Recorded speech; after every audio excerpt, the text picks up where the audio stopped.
Hi there. Today I'm going to explain to you what a transfer is and how it works inside Sheetgo. So, without further ado, let's get started. Let me tell you first what a transfer is. With Sheetgo, you can create connections between files to transfer data. A transfer occurs whenever Sheetgo moves data from a source to a destination file. You can either move data manually when you run the workflow or transfer data automatically by scheduling automatic transfers. I've just told you that Sheetgo transfers data from a source to a destination.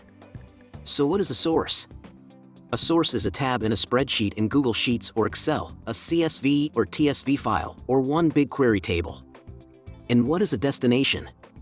A destination is where you send the data, including a spreadsheet, a Google Docs file, a PDF, or an email address. Let me show you how this works.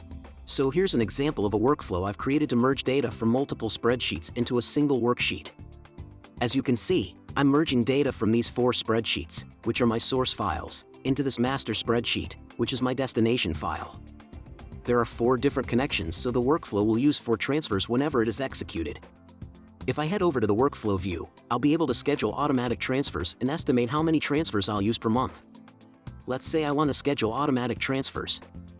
I want to run the workflow on a daily basis, but only on weekdays. This workflow will use approximately 80 transfers per month.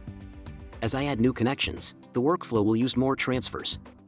If I want to generate a PDF document from the master spreadsheet, for example, it will use an extra transfer for each PDF Sheetgo generates. The same goes for emails. When you create a new connection to send emails automatically, the workflow will use 1 transfer per email. So how do you know how many transfers you get? When you sign up for Sheetgo, you will receive a specified number of transfers based on your plan. In the free plan, you get 99 transfers per month. The professional plan starts from 500 transfers per month, but it can go up to 100,000 transfers. In the business plan, you receive a minimum of 1,500 transfers per month, but it can also go up to 100,000 transfers. And for the enterprise plan, you get unlimited transfers. You can check how many transfers you have used by clicking on my account. So that's what a transfer is and how it works inside Sheetgo. Check out our other videos, subscribe to our channel, or visit sheetgo.com for more spreadsheet-based automation ideas. Thanks for watching, and give us a thumbs up if you liked the video.